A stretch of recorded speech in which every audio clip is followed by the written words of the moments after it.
दोस्तों, हमारे वित्त मंत्री फाइनेंस मिनिस्टर निर्मला सीतारमण के पति फेमस इकोनॉमिस्ट पराकला प्रभाकर लगातार ये चिता रहे हैं कि चुनाव आयोग यानी इलेक्शन कमीशन और चुनावी प्रक्रिया में भयंकर खेल हो रहा है। अगर हम इस पर अभी फोकस नहीं करेंगे तो डेमोक्रेसी बस नाम का रह जाएगा। आखिर वो कौन सा सच है जो चुनाव आयोग और केंद्र सरकार मिलकर के छुपाना चाहते हैं? चुनावी प्रक्रिया के रिकॉर्ड्स के सार्वजनिक जांच से चुनाव आयोग और सरकार आखिर क्यों डर रही है? दोस्तों, ये सवाल निर्मला सीतारमण के पति पराकला प्रभाकर ने दी वायर में एक इंटरव्यू देते हुए कहा है। उन्होंने कहा है कि आखिर चुनाव आयोग और सरकार मिलकर के क्या खिचड़ी पका रहे हैं कि उन्हें चुनावी डेटा को सार्वजनिक यानी पब्लिक करने में डर लग रहा है। अगर हम अभी के अभी अगर हम चुनाव आयोग और चुनावी प्रक्रिया पर फोकस नहीं करेंगे, इस मुद्दे को नजरअंदाज करेंगे, तो हमें बड़ी कीमत चुकानी होगी। उनका कहना है कि चुनाव की सच्चाई जनता से छुपाने की कोशिश की जा रही है और चुनाव में पारदर्शिता को कायम करने की कोशिश चुनाव आयोग और केंद्र सरकार की तरफ से नहीं की जा रही है। उन्होंने दिल्ली चुनाव से पहले चुनाव आयोग और केंद्र सरकार पर बड़ा गंभीर सवाल दागे हैं। तो पूरा मामला मैं बताऊंगी आगे आपको कि आखिर पराकला प्रभाकर ने चुनाव आयोग और केंद्र सरकार के गठजोड़ पर क्या खुलासा किया है। तो वीडियो के आखिर तक बने रहिएगा। पराकला प्रभाकर जो कि फाइनेंस मिनिस्टर हैं, निर्मला सीतारमण के वो पति हैं, देश के जाने माने इकोनॉमिस्ट हैं और पूर्व IAS MG देव सहामे के साथ मिलकर के लिखे इस आर्टिकल में चुनाव आयोग और केंद्र सरकार के बीच जो गठजोड़ है उसका पोस्टमार्टम उन्होंने कर डाला है। और पोस्टमार्टम करते हुए जो गंभीर आरोप उन्होंने लगाया है वो कहीं ना कहीं डेमोक्रेसी पर एक बड़ा प्रश्न चिन्ह लगा दिया है। उन्होंने लिखा है कि पिछले कुछ समय में देश की चुनावी प्रक्रिया पर जो सवाल उठ रहे हैं उसका बड़ा कारण है चुनाव आयोग। चुनाव आयोग के जो बिहेवियर है, जो आचरण है, वो अपारदर्शी है। यानी कि देश का चुनाव आयोग इलेक्शन कमीशन पारदर्शी तरीके से काम नहीं कर रहा है। जानकारी लोगों से छुपाने की कोशिश की जा रही है। डेटा आम पब्लिक के सामने जारी करने से चुनाव आयोग बच रहा है। उन्होंने लिखा कि पिछले साल दिसंबर में पंजाब और हरियाणा हाईकोर्ट ने चुनाव आयोग को आदेश दिया कि चुनावी प्रक्रिया से संबंधित रिकॉर्ड्स को ये याचिकाकर्ता, जो कि याचिकाकर्ता महमूद प्राचा है, उन्हें दी जाए। वो सुप्रीम कोर्ट के वकील भी है, उन्हें दी जाए। तो हाईकोर्ट के इस आदेश के आते ही केंद्र सरकार ने नियम में बदलाव कर दिया, एकदम नोटिफिकेशन जारी करते हुए बदलाव कर दिया कि चुनाव से संबंधित सभी रिकॉर्ड्स आम नागरिकों को नहीं दी जाएगी और अब से इस पर हम रोक लगाते हैं। बस एक नोटिफिकेशन जारी करके उन्होंने कानून को ही बदल दिया। इस लोकतंत्र का और चुनावी प्रक्रिया का सबसे बड़ा जो स्टेक होल्डर है वो आम पब्लिक है, आम जनता है, जो वोट वो डालती है और इसे पूरा अधिकार है, आम पब्लिक को पूरा अधिकार है कि वो चुनावों से संबंधित पेपर्स, रिकॉर्ड्स देख सके, उसके लिए जवाब मांग सके। पर चुनाव आयोग और केंद्र सरकार ने आखिर उन नियमों में क्यों बदलाव किया, ये सोचने वाली बात है।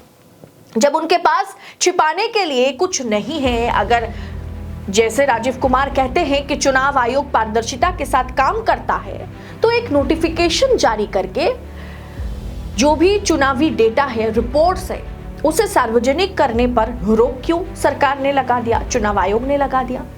दोस्तों, लोकतंत्र को मजबूत बनाने के लिए राइट टू इंफॉर्मेशन एक्ट लाया गया था ताकि जनता को जो भी जानकारी चाहिए सरकार से वो आम जनता तक पहुंचे, सरकारी विभागों की वो RTI के माध्यम से आम जनता को मिल जाए। यानी पारदर्शिता के बिना लोकतंत्र बन ही नहीं सकती, लोकतंत्र का कोई मतलब ही नहीं रह जाता।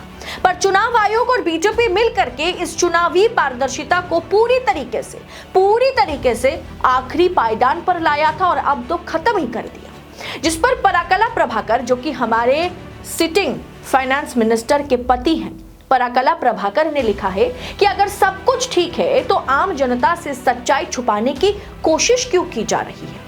लोकसभा चुनाव के समय से चुनाव आयोग और देश की चुनावी प्रक्रिया पर लगातार सवाल उठ रहे हैं। सवाल हमेशा कहा जाता है कि विपक्ष उठा रहा है, लेकिन देखिए सवाल लगातार पिछले कुछ समय से फाइनेंस मिनिस्टर के पति पराकला प्रभाकर उठा रहे हैं। दोस्तों, वोट फॉर डेमोक्रेसी नाम की संस्था ने लोकसभा चुनाव के बाद एक रिपोर्ट जारी करके चुनाव आयोग पर गंभीर सवाल उठाए थे।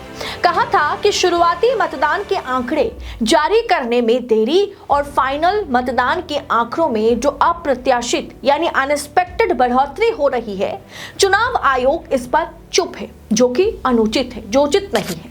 दोस्तों, इस रिपोर्ट में दावा किया गया था कि 79 यानी 79 लोकसभा सीटों पर 4.5 करोड़ वोट्स बढ़े, जिसका फायदा पूरी तरीके से बीजेपी को हुआ था।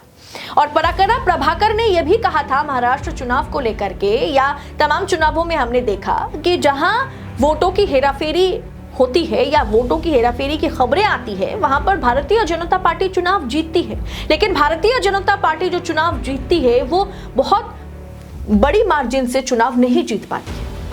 दोस्तों, इस तरीके का आरोप हरियाणा चुनाव के दौरान भी लगा।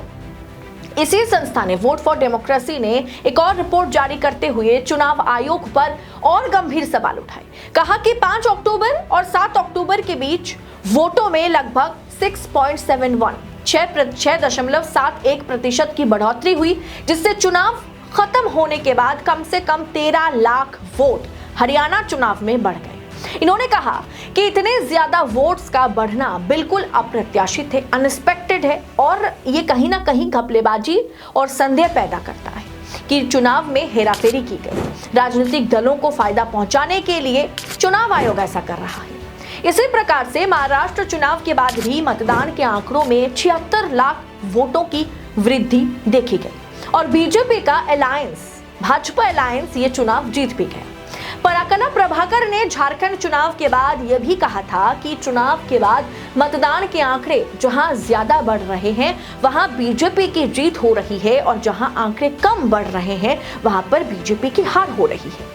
और इस लोकसभा चुनाव के साथ ही ओडिशा विधानसभा चुनाव के दौरान भी बीजेपी ने वोटों की हेराफेरी की थी, ये बात सामने आई थी और चुनाव आयोग से इस बात पर डेलीगेशन भी मिला और इसी बात पर बीजू जनता दल की ओर से डेलीगेशन भी चुनाव आयोग के साथ बैठा था कि आखिर ऐसा हुआ कैसे। लेकिन चुनाव आयोग कहां किसको जवाबदेही देना पसंद करता है। दोस्तों, ये तमाम आरोप लगने के बाद भी चुनाव आयोग इन आरोपों का जवाब देना तो दूर की बात, ऊपर से छाती चौड़ी करके चुनाव आयोग और सरकार ये कहते हुए नजर आ रहे हैं कि अब हम जो पब्लिक प्रॉपर्टी रहा करती थी वो सारा कुछ, वो सारे डेटा, सारी रिपोर्ट्स अब हम सार्वजनिक नहीं करेंगे, जो करना है कर लो। दोस्तों, इसीलिए पराकला प्रभाकर ने ये सवाल उठाया कि अगर हम अब इस मुद्दे पर फोकस नहीं करेंगे तो बस हमारे देश में नाम का डेमोक्रेसी रह जाएगा। हमारे साथ धोखा हो रहा है। आम पब्लिक जो कि लोकतंत्र का सबसे बड़ा स्टेक होल्डर है, उसको ठगने की कोशिश हो रही है। पूरी की पूरी ये जो प्रक्रिया है, चुनावी प्रक्रिया, इसमें पारदर्शिता लाने की जरूरत है, वरना हम डेमोक्रेसी को खो देंगे और ऐसी बीजेपी जो है सरकार पे सरकार बनाती जाएगी, क्योंकि मशीन और मशीनरी उनके हाथों में है।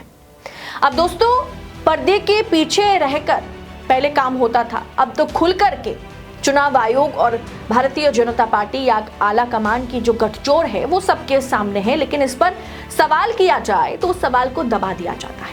लेकिन आपके पास मौका है, देशनीति ऐसी खबरें प्रस्तुत करता है, आप तक पहुंचाने की जिम्मेदारी हमारी बनती है। लेकिन इसे आप कैसे आगे तक पहुंचाएंगे, ज्यादा से ज्यादा लोगों तक पहुंचाएंगे, ये आपके हाथों में है। तो चैनल को सब्सक्राइब कीजिए। रिपोर्ट अच्छी लगी है, इंपॉर्टेंट लगी है तो दबा करके शेयर कीजिए, फॉरवर्ड कीजिए आगे।